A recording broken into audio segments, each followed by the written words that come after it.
दोस्तों, ये जो कहानी है ना, ये कोई फिल्मी स्क्रिप्ट नहीं है। ये सच्चाई है, वो भी कड़वी। इसमें बताया गया है कि कैसे हमारे देश की लड़कियों को बहला फुसलाकर विदेशों में भेजा जाता है, कैसे उनके साथ खेल खेला जाता है।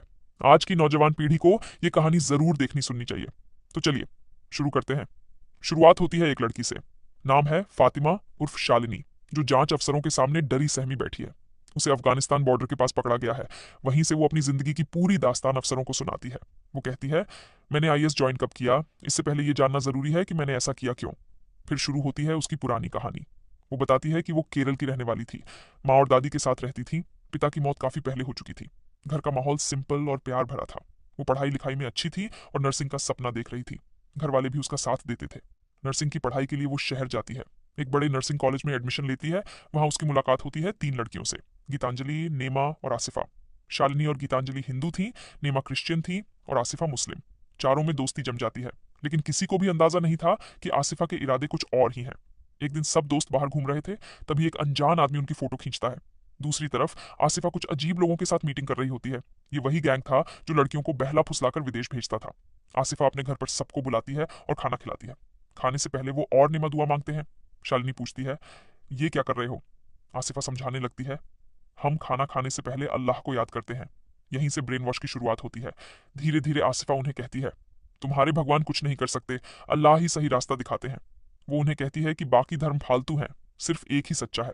आसिफा का घर हॉस्टल के पास था, बाकी सबका घर दूर। तो वो सबको कहती है, मेरे घर में रह लो, बार बार आना जाना मत करो।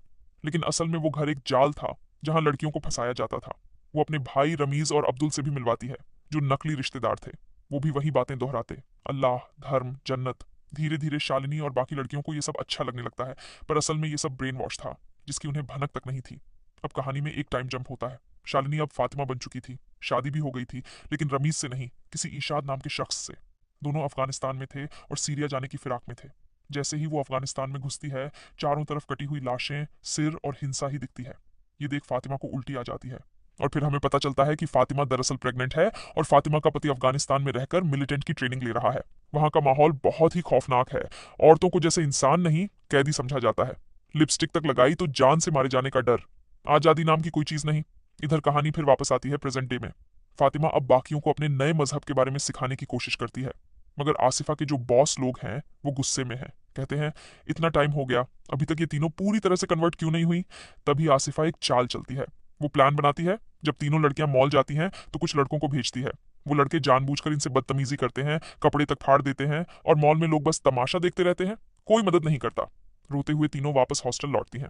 आसिफा कहती है, ये सब इसलिए हुआ क्योंकि तुमने हिजाब नहीं पहना था। क्या कभी सुना है कि किसी हिजाब वाली लड़की से कोई ऐसी हरकत करता हो। ये सुनकर तीनों लड़कियां बहुत प्रभावित होती हैं। उन्हें लगता है, चलो हिजाब से तो कम सेफ महसूस करेंगे। और फिर वो तीनों हिजाब पहनना शुरू कर देती हैं। मगर असली खेल तो यहीं से शुरू होता है। अब वो धीरे धीरे इस्लाम की तरफ झुकने लगती हैं। गीतांजलि और अब्दुल के बीच नजदीकियां बढ़ती हैं। अब तक जिन बातों को वो बकवास मानती थीं, अब उन्हीं पर भरोसा करने लगी थी। कुछ दिन बाद शालिनी और गीतांजलि अपने घर जाती हैं। घर वाले चौंक जाते हैं। हिजाब, बदला हुआ अंदाज, बातों में मजहबी रंग। वो कहती हैं, अब हम हिंदू धर्म को नहीं मानते, हमें इस्लाम में सुकून मिलता है। वापस हॉस्टल लौटने के कुछ ही वक्त बाद शालिनी को पता चलता है कि वो प्रेग्नेंट है, मगर रमीज शादी से मना कर देता है। कहता है, हमारे धर्म अलग हैं, शादी मुमकिन नहीं। शालिनी कहती है, अगर मैं धर्म बदल लूं तो। रमीज फौरन हाँ कर देता है। बस फिर क्या, शालिनी इस्लाम कबूल कर लेती है। गीतांजलि भी वही करती है। लेकिन मजहब बदलने के बाद उनकी जिंदगी आसान नहीं होती, बल्कि और भी उलझ जाती है। रमीज शालिनी को छोड़कर गायब हो जाता है। फिर आसिफा शालिनी को एक मौलाना के पास ले जाती है। मौलाना बताता है, रमीज अपनी माँ के साथ किसी और देश चला गया है। मगर सच्चाई ये थी, वो कहीं नहीं गया था, बस छुपकर देख रहा था कि शालिनी अब क्या करती है। शालिनी के पास अब कोई रास्ता नहीं बचा था। ना मायके लौट सकती थी, ना यहाँ कोई सहारा बचा था। मौलाना बोलता है, शादी से पहले प्रेग्नेंट होना पाप है, और अबॉर्शन उससे भी बड़ा पाप। अल्लाह से माफी चाहिए तो एक रास्ता है, इशाद से शादी करो और सीरिया जाओ। वहां जाके सिर झुकाओ, तभी पाप माफ होगा। शालिनी अब थक चुकी थी और हर बात मानने को तैयार थी। वो इशाद से निकाह कर लेती है। काफी समय बाद उसकी माँ उसे ढूंढते ढूंढते वहां पहुंचती है, तो उसे शालिनी से मिलने नहीं दिया जाता। अब शालिनी को वहां से ले जाया जाता है। उसे कहा जाता है कि हनीमून पे कोलंबो जा रहे हैं, लेकिन सच्चाई ये थी कि प्लान कुछ और ही था। वो सीधा उसे सीरिया ले जाने वाले थे। सब पहले से तय था, पासपोर्ट, वीजा, टिकट, सब रेडी। ये कोई पहला मामला नहीं था, ये तो इनके धंधे का हिस्सा था, लड़कियों को फंसा के बाहर भेजने का। दूसरी तरफ अब्दुल भी गीतांजलि को सीरिया ले जाना चाहता था, लेकिन गीतांजलि ने साफ मना कर दिया। जब वो नहीं मानी तो अब्दुल ने अपना असली चेहरा दिखाया, ब्लैकमेल करने लगा। उसने कहा, तेरे न्यूड फोटोज मेरे पास हैं, अगर नहीं आई तो इंटरनेट पे डाल दूंगा। अब गीतांजलि को सारी सच्चाई समझ में आ गई। ये तो जाल था जिसमें हम सब फंस गए। पर उसने हिम्मत दिखाई, बोली, जो करना है कर ले, मैं तेरे साथ नहीं जाऊंगी। और सब कुछ छोड़ के वो वापस अपने घर लौट गई। अब्दुल और मौलाना को भी अब उसमें कोई दिलचस्पी नहीं थी, क्योंकि वो अब उनकी बातों में आने वाली नहीं थी। मगर अब्दुल ने फोटोज वाकई में वायरल कर दी। जब गीतांजलि को पता चला तो वो बहुत टूट गई और आखिरकार उसने अपनी जान दे दी। उधर अफगानिस्तान में नीमा ने शालिनी को फोन किया। नीमा ने पूरी सच्चाई बताई। ये सब धोखा था, आसिफा ने हमारे साथ खेल खेला। गीतांजलि अब नहीं रही। नीमा ने अपनी आपबीती भी बताई। एक लड़के से मिलवाया गया, ड्रिंक में नशा मिलाया गया और फिर मेरे साथ गैंगरेप हुआ। ये सब सुनकर शालिनी हिल जाती है, लेकिन फिर भी उसे इशाद पर भरोसा था। कुछ वक्त बाद शालिनी एक बेटे को जन्म देती है। उसकी सबसे पहली ख्वाहिश होती है अपनी माँ को ये बात बताना। कॉल तो रिस्की था, इसलिए उसने एक औरत के फोन से मैसेज भेज दिया, लेकिन जैसे ही औरत बाहर जाती है उसे गोली मार दी जाती है। शालिनी समझ जाती है कि अब यहाँ रहना मौत को दावत देने जैसा है। किसी तरह जान बचाकर शालिनी अपने घर लौटती है। कुछ दिन सुकून से बीतते हैं, फिर इशाद के कुछ लोग आते हैं और बताते हैं इशाद शहीद हो गया है। वो लोग शालिनी और उसके बच्चे को जबरदस्ती साथ ले जाते हैं। वहां और भी कई औरतें होती हैं, लेकिन बच्चे को उससे अलग कर दिया जाता है। अब शालिनी को भेजा जाता है किसी और जगह, और वहां पहुंचकर उसे पता चलता है कि इशाद मरा नहीं है, वो जिंदा है। असलियत ये थी कि उसने शालिनी को सिर्फ यूज किया था। अब कहानी आती है वर्तमान में। शालिनी अफसरों के सामने अपनी आपबीती सुनाते हुए बताती है, वहां जो औरतें थीं उनके साथ हर रोज जुल्म होता था। उन्हें इंसान नहीं समझा जाता था, उनके साथ शारीरिक शोषण होता था। इधर भारत में नीमा फिर से हिम्मत जुटाकर पुलिस के पास जाती है।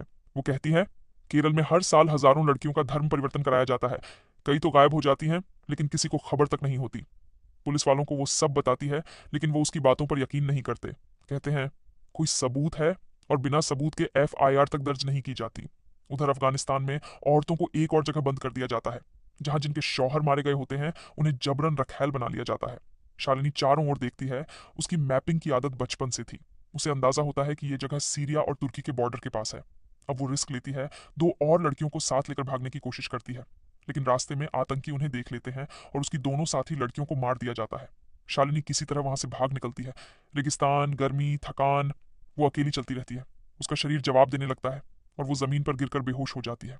करीब 17 घंटे बाद उसकी आंख खुलती है तो ऊपर एक ड्रोन उड़ रहा होता है। यहीं से कहानी दोबारा वर्तमान में लौटती है। शालिनी अब अफगानिस्तान की आर्मी की कस्टडी में होती है। अफसरों के सामने वो पूरी कहानी सुना चुकी होती है।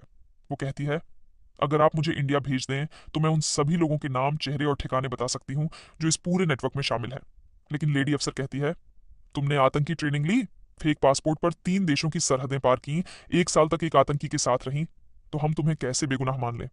तुम्हें भारत में भी सजा मिलेगी, लेकिन हम वादा करते हैं तुम्हें सुरक्षित जेल में रखा जाएगा और तुम्हारे बच्चे की तलाश भी की जाएगी। इसके बाद शालिनी को एक आखिरी बार अपनी माँ से कॉल करने का मौका दिया जाता है। माँ फोन उठाती है, रोते हुए पूछती है, बेटा तू ठीक है ना?